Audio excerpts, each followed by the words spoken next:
गधे का दिमाग। एक घने जंगल में एक शेर रहता था।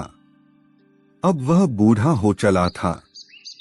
उसकी गुफा में एक शियार मंत्री के पद पर कार्यरत था। शेर जो कुछ भी शिकार किया करता, उसका बचा हुआ भाग वह शियार को दे दिया करता था। शियार का यह मंत्री पद का मेहनताना हुआ करता था। एक दिन शेर को बहुत तेज भूख लगी थी। शेर ने शियार को अपने पास बुलाया और कहा, मंत्री मेरी बात ध्यान से सुनो। मैं बहुत भूखा हूँ, बहुत तेज भूख लगी है और धीरे धीरे मैं बूढ़ा भी हो रहा हूँ। आज मुझे बाहर जाकर शिकार करने की हिम्मत नहीं आ रही है। क्या तुम मेरे लिए आज गुफा में ही किसी प्राणी को लेकर आ सकते हो, जिसे मारकर मैं अपनी भूख मिटा सकूं? और तुम्हारा हिस्सा तो तुम्हें मिल ही जाएगा। जाओ, तुम एक शिकार मेरे लिए यहाँ ढूंढ कर ले आओ। मंत्री को अब अपने महाराज की आज्ञा तो माननी ही थी। शियार ने हाँ कर दी। अब वह बाहर जंगल की ओर निकल गया। मन ही मन वह सोच रहा था कि शेर को वचन तो दे दिया, लेकिन ऐसा कौन सा जानवर होगा जो खुशी खुशी मरने के लिए तैयार हो जाएगा। शेर भी वैसे तो बड़ा राजा बना फिरता है, आज ऐसी मूर्खतापूर्ण बात कर रहा है। अब शियार सोचने लगा। कुछ देर सोचने के बाद उसे एक युक्ति सूझी और जल्द ही उसकी तलाश भी खत्म हो गई।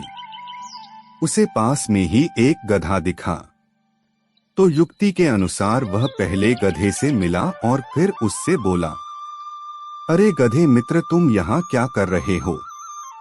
तुम्हें पता नहीं है क्या, शेर ने तो तुम्हें अपना मंत्री घोषित किया है। तुम्हें तो अभी शेर के पास होना चाहिए। शेर तो ऐसे नाराज हो जाएगा। मैंने शेर की गुफा देखी है, चलो मैं तुम्हें वहां छोड़कर आता हूँ। गधा तो मंत्री वाली बात सुनकर खुशी से फूला नहीं समा रहा था। उसे लग रहा था कि अब उसका जीवन सफल हो गया है, एक अच्छा कार्य उसे मिल गया है। शियार बात करते करते उसे शेर की गुफा के अंदर ले गया।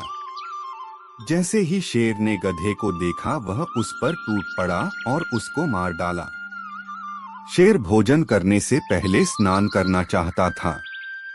अतः उसने प्यार से कहा, तुम भोजन का ध्यान रखना, मैं अभी आता हूँ स्नान करके। शियार तो स्वामी भक्त था, वह मान गया, लेकिन सामने स्वादिष्ट भोजन देखकर उससे रहा नहीं गया। उसने कुछ सोचा, फिर झट उसका दिमाग खा गया। इतने में शेर भी वापस आ गया। जब दोनों भोजन कर रहे थे तो शियार से शेर ने पूछा, इसका दिमाग कहाँ है? शियार बोला, महाराज आप कैसी बातें कर रहे हैं? गधे का तो दिमाग होता ही नहीं। यदि होता तो वह स्वयं ही यहाँ शिकार बनने के लिए यहाँ आपकी गुफा में क्यों आता?